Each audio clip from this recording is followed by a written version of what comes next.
So my favorite running joke of the episodes of The Simpsons that I have seen is Mr. Burns never remembering who Homer Simpson is. Yes, yeah. That is hysterically funny. It really caught, like I had identified it as a running joke, but it wasn't until I saw an episode in season 3, like after I had seen dozens of episodes from seasons 4 through like 4, 5, and 6. It was an episode in season 3 where Homer got really into Reader's Digest. Yeah. And he goes, who's that bookworm? Smithers, who's that bookworm over there? And I'm like, oh my god! Not only does he not remember who Homer is, he doesn't even have a sense of who Homer might be. Right. Like I love it. It's always like he always remarks on whatever like the new thing for that episode is like who's that man with that verve? Like he's got a particular spark about him, and like the joke is that like Homer took like a hair growth medicine, so he finally just has hair for once, and like his whole life turns around. But I like the sort of like co-running bit to that, which is that Smithers always explains who he is by saying he's one of your blanks from Sector 7, and it's always like a new word. It's like he's like, it's always like lollygaggers or buffoons, but it's a new one every time, so it just becomes like I've never even heard this word before. Yeah, that was definitely something I never really picked up on when I was a kid. But I think it's like I straight up wasn't allowed to watch this show. As a kid. I also wasn't, but as what happened with so many things when I was a kid was I just started doing it, and my mom just kind of like in a way rightly went like, well, he's already into, like I can't make him unlike The Simpsons now, so he can just watch The Simpsons, like, whatever. The thing about it for me was that I didn't really know when it was on because I was younger than you. Yeah. So I didn't know how to like remember when it was or what channel it was on. So what I like looking back on it, I'm like, oh my god, it's so much, because I must have just started watching like right when syndication started. So the Talking Simpsons guys are all talking about like, you know, they watched it like from the first episode every week. So they would like tape every episode so they could rewatch it before, like rewatch old episodes before the new one came on and blah blah blah. But when I was watching The Simpsons, I think they ran 2 episodes every weekday. So I was watching like 10 episodes of The Simpsons. So I think I only watched The Simpsons for less than a year, but in that time I like blazed through like the first 7 or 8 seasons. Yeah. What should we do if the buses aren't running? Yeah, I have no idea. We'll have to figure that out. Or maybe do the buses just run once it's... Is it midnight? What time is it? What's happening? It's 8 o'clock. No, it's midnight 45. 40. It's midnight 40. Oh, well, I guess I could have deduced there's only 2 12 o'clocks. Yeah. And one of them's at night, and one of them's during the day. So it's definitely the nighttime one. It also is... It is not hard, but at a glance, it is easy to mistake the length of those. So he said we have to get to the dock before 3, or it's too late somehow, arbitrarily. The buses aren't running. What do? We walk there. No, that's not an option. Take a boat. Take a motorcycle boat. The buses have stopped running. Now what do I do? And this could not be more, I assume, more well-tread territory because... But I just like have never experienced it because I only watched like basically my 3rd or 4th episode of The Simpsons like 3 months ago. But it's crazy that people saw that show and went, Bart Simpson is encouraging bad behavior. Yeah, that's what I want to talk about. It's so hard to remember like the weird moral panic that was around The Simpsons, because now you watch it and like compared to South Park or Family Guy, it's so wholesome. It's like, super wholesome. Most episodes have like a really sweet emotional message. Yeah, which you know, it puts it right in line with a lot of the stuff from Futurama, except Futurama isn't about a family. But like there is always a positive lesson to be learned from what Bart is doing. Yeah. That sometimes even he understands. Yeah. Like, or pretty frequently. Excuse me, but... Huh? Sorry, son. Afraid I guess won't be able to help you. Ask someone in town. Is I guess supposed to be drunk? Yeah. Yeah. Because it's past midnight. Oh, okay. He's walking like that. Yeah, I didn't notice that. Maybe I should check back in Sakura Gauka. Yeah, and it's like... I think like what's endearing about The Simpsons is like it was happening with like a lot of different shows that became popular in the early 90s, but it was like going from like the 80s where like every show was about like the perfect family and everyone loves each other, and this was supposed to be like kind of the opposite of that, but instead it kind of comes closer to just being more realistic, which is like all families have problems and fight about things all the time, but like also they love each other. It's also impressively, especially for a show where like literally all the writers were just straight out of Harvard. Yeah. It is straight out of Harvard.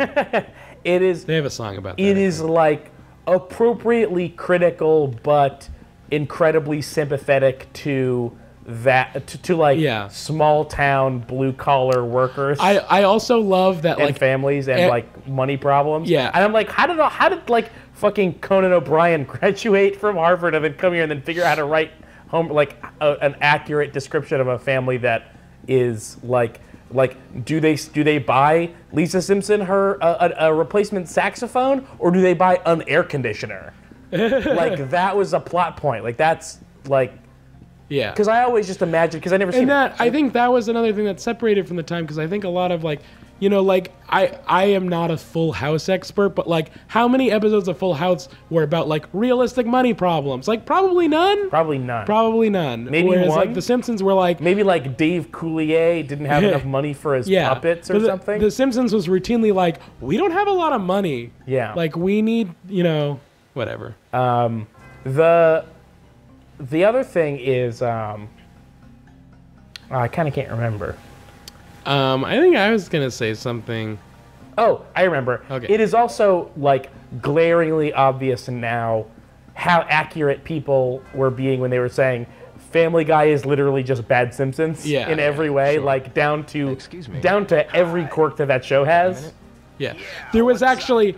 There's like an episode in season 3 or 4, I think it was 4 actually, where like they do their first like flashback, mention a thing that's never been shown, and they do a cutaway to a pretend flash. Like they do the Family Guy thing. I'm like, and Family Guy was born. It took The Simpsons 4 seasons, but they finally did the thing that Family Guy does 10 times an episode every episode. Yeah. And that's exactly, watching that episode was exactly when I had that thought. I was like, oh yeah, this is just. What's up? Oh, you again. I'd really like to do my artwork on a guy like you, man. I'll be waiting. Can you just take me to the dock, or all right, get back. Don't go practice. I was gonna say you were Don't go practice. You were talking about how all the writers from Harvard. I love that like every joke about like a writer room on The Simpsons that ends up, it's always like someone berating them about how like their college degrees aren't helping them write better.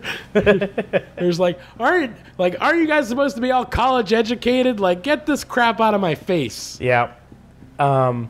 There's also I can't remember the exact line, but there's like 3 episodes in the first handful of seasons that like the last line is talking about how like the true enemy is Hollywood producers. I can't remember the exact line, but there's at least 2 episodes that end with the exact same line, smashing producers. Oh, yeah. Ooh, that's nice. Yeah. And of course, like easy listen. The last time I watched most of these episodes, I was like 9, and now I'm almost 27. So obviously, there's so much stuff that was flying straight over my head at the time that I now really get and appreciate. Like, I think my favorite line that I've heard so far, I think, is actually from season 1.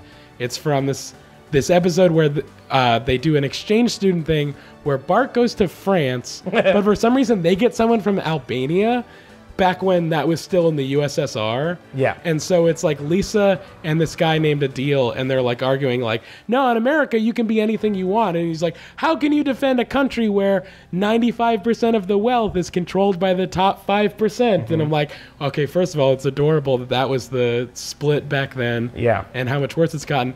And Homer just breaks it up by going, like, guys, okay, listen, maybe Lisa has a point about America being the land of opportunity, or maybe Lisa's right about America being the land of opportunity, and maybe Adil has a point about the machinery of capitalism being oiled with the blood of the workers. And it's like the best line I've ever heard. Yeah, that's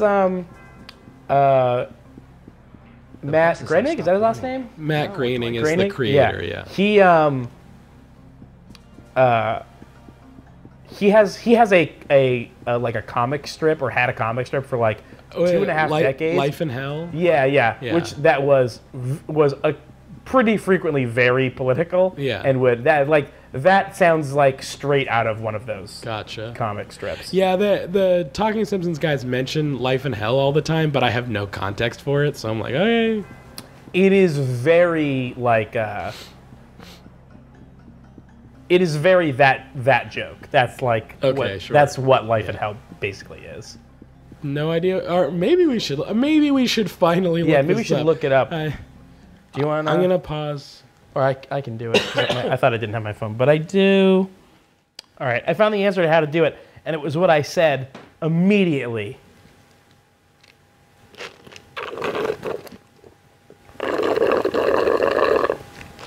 Let's see. Shenmue got a diary entry we haven't checked? Let's see.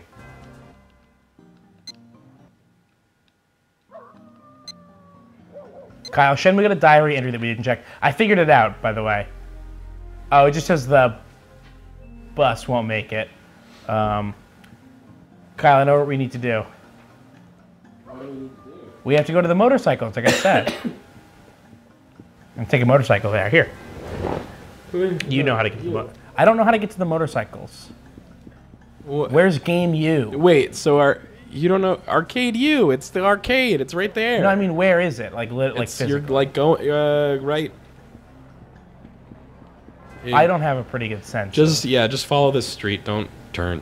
That's not following the street. What's wrong with you? I mean, I just want because I thought that's. I get that you don't have a good sense of the layout of the city, but you like understand basic directions, right? Like just follow this road. Yeah, but I thought that maybe that that I was wrong that the motorcycle place isn't near Game U. Oh no, it's not. Okay, well, I thought it was like. But we found Game U. It's right there. Yeah. Okay, maybe I should take. Where's motorcycles? I don't know. I know we met motorcycles. Motorcycles down there? No, we can. Maybe look at the map. We just passed a map. Well, there'll be another map. There's always another map. There's always another map. So we are here, and I think we found motorcycles over there. But I also we've met people with motorcycles. We've done weird QuickTime events where we rode a motorcycle, but wow. There was never a place here's where we got motorcycles. We're running out of time, by the way. Yeah, oh yeah, we're totally running out of time. Guess we'll have to reload and try again, oh boy. Well, now we know exactly where to go. It's to the motorcycles. Yes. We should go in here guys, quick, I need a motorcycle. Hello? Ona-san. It's me, Ryo. Who is that? See, I get it now. This is supposed to be where everything comes together, and you're don't know why I had to meet these motorcycle people, and now it's oh, he needs a motorcycle to get to the thing. Oh shit, it's all coming together. She's being fixed. Do you have any others? Oh my god, we're so All close. taken apart. I know. Go over to Naoyuki's house. No, we're not gonna make it. Nope. Finish fixing his hog. Now Yuki. Stop Maybe we saying have hog and Maybe stop spelling it like it's that. It's clearly H-O-G-G. Yeah, it's definitely H-O-G-G. Oh, I guess Nozomi dies now. Oh shit. That was the thing about that was the really revolutionary thing about Shenmue is their thing was the story keeps going no matter who dies. All the characters can die, but the story never stops. Yeah. It's not that it just reloads. Yeah. Were you just with Nozomi-san? No, I couldn't find her. She's probably dead. Well, Oh, this is still the... Ida-san Oh, yay! Oh, no! What? I just pushed a bunch of buttons, and the screen went black, and I went, yay, I skipped it! And then I realized, oh no, I probably just hit all 4 face buttons and start, which is the Dreamcast code to go back to the start menu. It's fine, we didn't lose anything. Ah.